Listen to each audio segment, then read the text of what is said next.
2016년 도널드 트럼프가 당선된 이후에 거의 시장금리가 한 80bp가 떴었어요. 트럼프가 된다고 했을 때 약간은 더 금리가 올라갈 여지가 있고 너무 걱정하지 마세요 가 결론입니다. 결국은 어떤 정치적 노이즈보다는 펀더멘탈에 수렴하지 않을까. 만약에 트럼프가 당선이 돼서 금리가 조금 더 튄다고 하면 오히려 그때를 매수 기회로 활용을 하는? 저는 그렇게 봅니다. 추세적 펀더멘탈리 본다고 했을 때 연준이 생각하는 금리가 더 빨리 금리 인하를 할 것이고 지금부터 연말까지 쭉 분할 매수를 하는 것도 좋은 방법일 거다.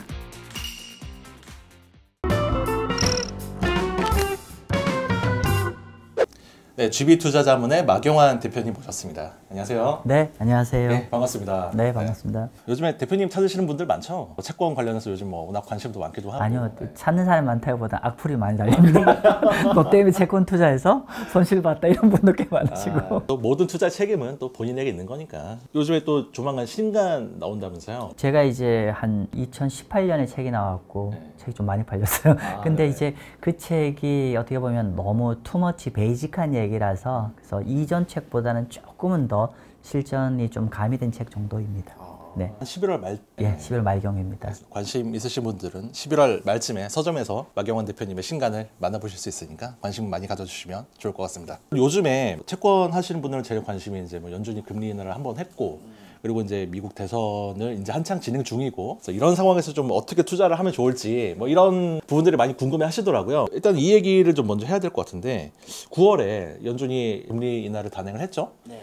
그리고 나서 금리가 이제 앞으로 계속 떨어지는구나 라고 생각을 했는데 생각과는 정반대로 지금 금리가 튀는 모습들을 보여주고 있더라고요. 일단은 제가 그 답변 드리기 전에 좀 제가 이제 여기 구독자님들한테 드리고 싶은 말씀이 뭐냐면은 채권도 투자 상품이거든요. 너무 그 표현이 죄송합니다만 나이브하게 투자를 하시면 안 된다는 거죠. 그러니까 금리가 내리면 무조건 국채 금리가 내려가고 채권 가격이 바로 올라가겠다 이렇게 생각하시면 안 될 것 같고 일반적으로는 정책 금리가 내리면은 시중 금리도 내린 방향으로 가는 게 일반이고 그래서 그걸 기대해서 그 시점에 많이 이제 투자를 하셨을 거고 근데 당황스럽게도 그때부터 지금 3.7이라고 하면 지금 거의 한 4.3, 4.4 근처에 가고 있으니까 그렇죠. 얼마입니까? 뭐 굉장히 좀 많이 올랐죠. 한 네. 7, 80bp 가까이 오르고 온 것 같은데 두 가지 측면에서 해석이 될 것 같아요. 첫 번째는 당시에 이제 미 연준이 금리 50bp 금리를 인하를 했을 때 시장에서는 어떤 당시에 예측이 있었냐면은 실업률이 4.1에서 4.3으로 올라가고 그리고 비농업 부분 일자리 수가 많이 좀 예상보다 줄어들어서 이게 맞물리면서 이제 노동시장이 본격적으로 나빠지는구나 하는 우려감 때문에 시장금리가 이러다가 이게 그러면 노동시장을 필두로 해서 미국 경제 펀더멘탈이 좀 생각보다 빨리 쿨링 되겠구나 라고 생각해서 그때 금리가 4.2에서 한 10일 정도 사이에 3.7까지 떨어지고 왔다 갔다 하다가 이제 9월 초에 50bp 금리 인하를 한 상황이죠. 즉 뭐냐면은 그 당시에 8월 달 9월 초까지는 채권을 투자하시는 분들이 노동시장 경기 침체가 멀지 않았다라고 판단하고 리세션의 우려감이 굉장히 커진 상황에서 거래를 하기 때문에 3.7 정도가 된 거고 제가 8월 달하고 계속 얘기했던 게 뭐냐면은 저는 그 당시에 그러니까 노동시장 경기 침체 우려감은 너무 과도한 거다 라고 저는 얘기를 했거든요. 8월 중하순경 9월 초까지는 미국 국채금리가 3.7 시장금리가 했는데 그 당시에 시장의 참여자들이 연준의 금리 인하 전망을 얼만큼 하고 있었냐면은 9월 초순에 50bp를 했는데 또 11월 때 또 50bp를 한 번 한다? 이건 경기 침체를 사람들이 예견하고 있다는 거에 반증이거든요. 시장의 기대가 너무 과도하다는 얘기를 계속 했었어요. 그런데 저는 이 4.3이 일시적 현상이고 오히려 지금부터 한 두세 달 정도는 실업률이 오히려 안정화될 거라고 봤고 쇼텀으로 연말까지는 오히려 실업률 4% 초반대로 수렴할 거고 그러면은 시장이 기대한 것만큼 연준이 금리 인하를 못할 거고 실업률이 4.1%대로 내려오면은 연준이 제시한 금년 말까지 로드맵으로 수렴할 겁니다.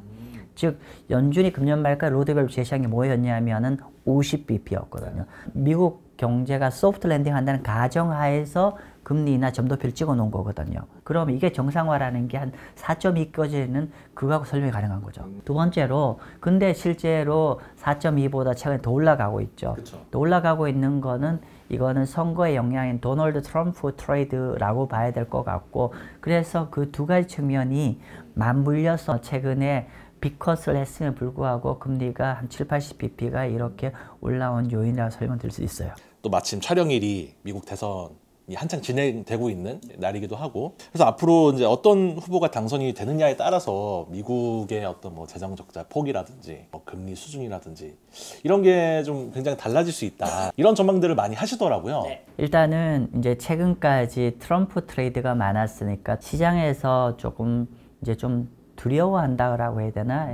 2016년 전에 도널드 트럼프가 당선된 이후에 11월 달, 12월 달 그렇죠. 한 달 반에 걸쳐서 거의 시장 금리가 한 80bp가 떴었어요. 트럼프의 정책 여러 가지가 있잖아요. 우리가 감세 정책이라든지 관세 정책이라든지 뭐 이런 여러 가지 것들이 물가를 자극하지 않을까, 이런 또 우려감도 있고. 근데 어쨌건 간에 뭐 선반영된 건 과거고, 네네. 이제 누가 되냐에 따라서 금리가 어떻게 될 거냐면 쇼텀으로는 아무래도 트럼프가 된다고 했을 때 약간은 더 금리가 좀 서프라이즈로 조금 더 올라갈 여지가 있고, 네네. 현재 레벨에서 한 30bp 정도는 충분히 올라갈 여지가 있고, 제 결론부터 얘기하면은 너무 걱정하지 마세요가 결론입니다. 왜 그렇게 말씀을 드리냐면 두 가지 관점입니다. 하나는 일단은 뭐 미국의 부채가 굉장히 많아지고 수급의 이런 이슈들 같은 경우는 우리가 투자하는 어떤 기간이라고 해야 되나요?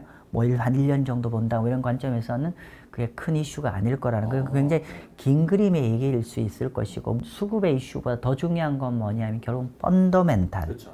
펀더멘탈에 더 집중을 해야 될 것이고, 물론 지금 어떻게 보면 대선 시즌이고 정치적 계절이기 때문에 그거 어떤 후보냐에 따라서 영향을 받지만, 결국은 한 1년 정도 본다고 하면 결국은 그 어떤 정치적 노이즈보다는 펀더멘탈에 결국은 수렴하지 않을까라고 싶습니다. 펀더멘탈리 본다고 하면은 이제 금리를 인하하는 국면에 들어가고 있고, 오늘도 아침에 JP 모간인가요?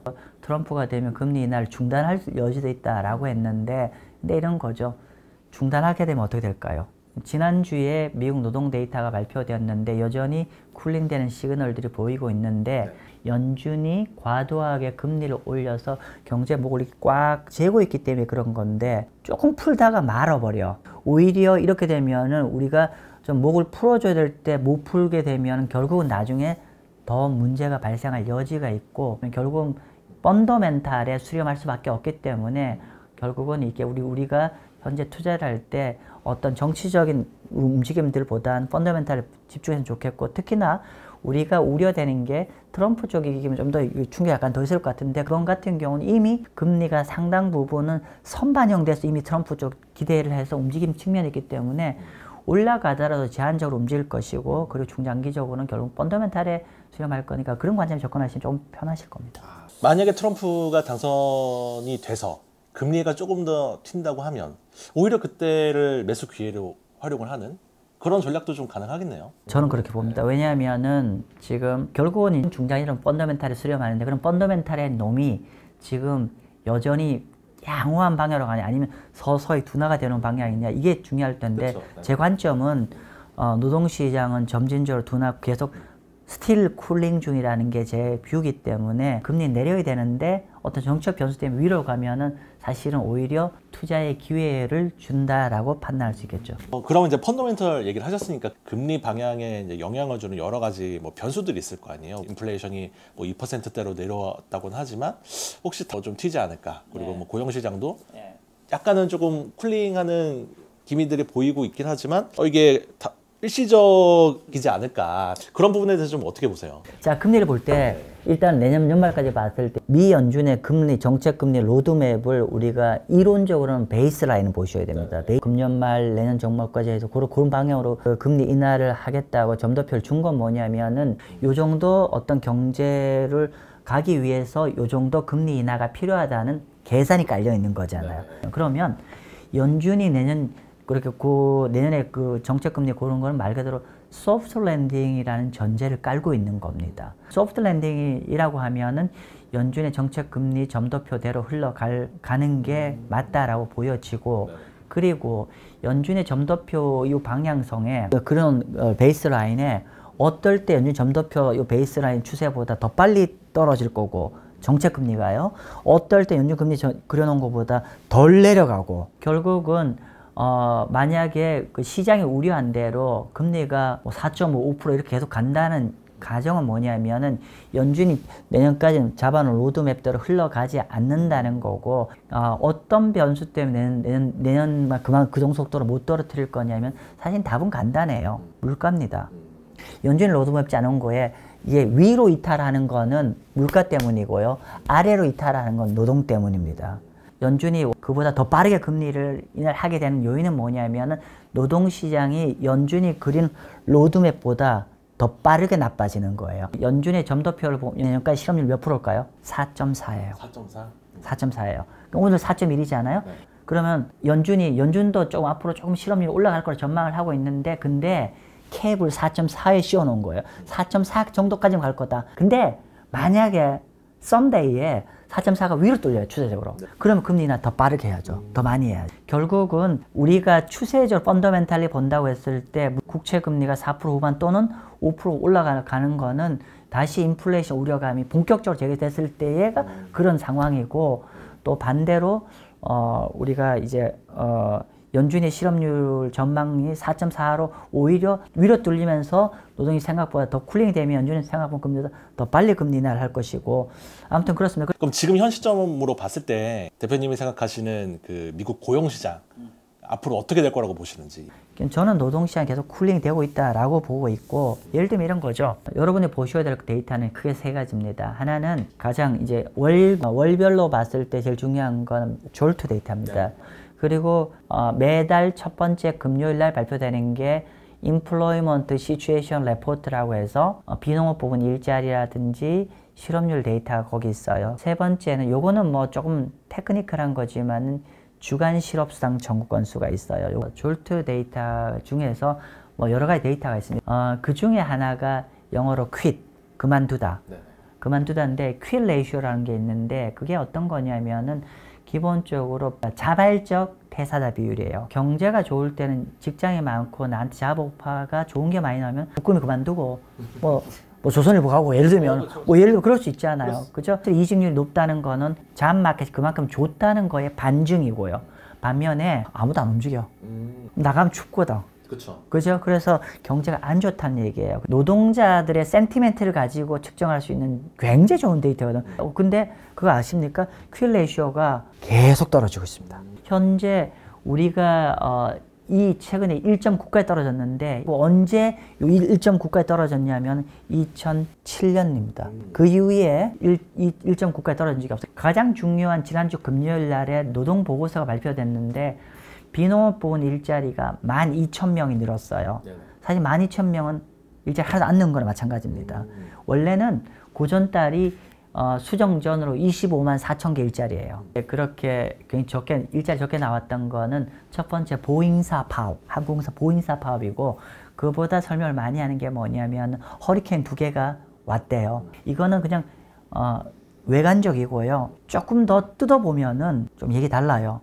첫 번째로 여전히 노동시장 쿨링되고 있는 사인은 한 서너 가지가 있는데, 첫 번째는 그 안에 미국 제조업 데이터가 있어요.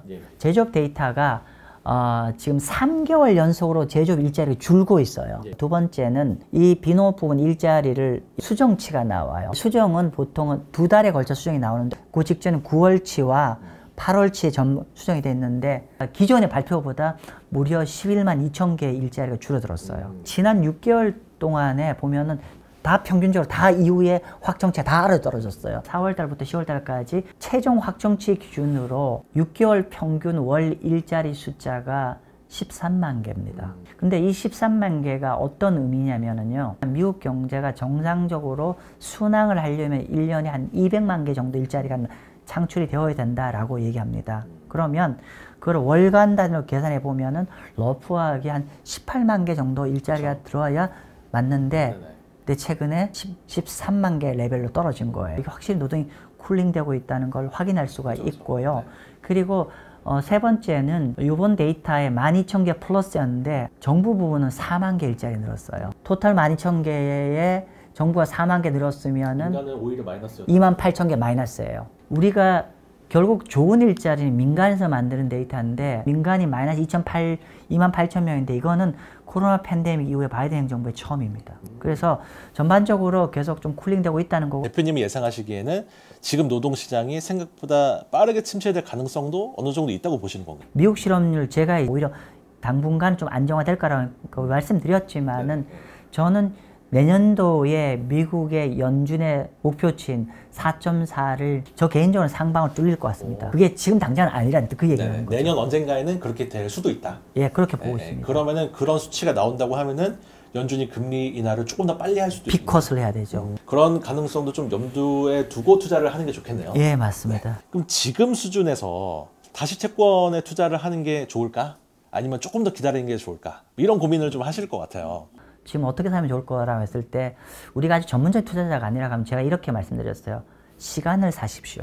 우리가 정치적 노이즈가 이게 일주일 만에 끝날지 아니면 한두 달 갈지는 사실 누구도 정확히 알 수 없는 거잖아요. 그렇죠. 중장기적으로 펀더멘털로 보면 현재가 투자 기회지만은 숏텀으로는 약간 더 위로 갈 여지도 있고 그러니까 이런 어떤 숏텀의 노이즈는 사실 누구도 정확히 예측할 수 있는 부분이 없기 때문에 그러니까 지금부터 연말까지 쭉 분할 매수를 하는 것도 좋은 방법일 거다라고 말씀 좀 드릴게요. 일반인들은 TMF 투자하지 마십시오라고 말씀드립니다. 존버하시면 큰일 납니다라고 해요. TMF를 이미 최근에 많이 들어가서 깨졌다라고 하면은 근데 어쨌건 간에 지금 국면에서는 개별 국채 중에 단기 국채도 좋습니다. 쿠폰이 엄청 낮은 게 있어요. 빙고 그런 거 하십시오.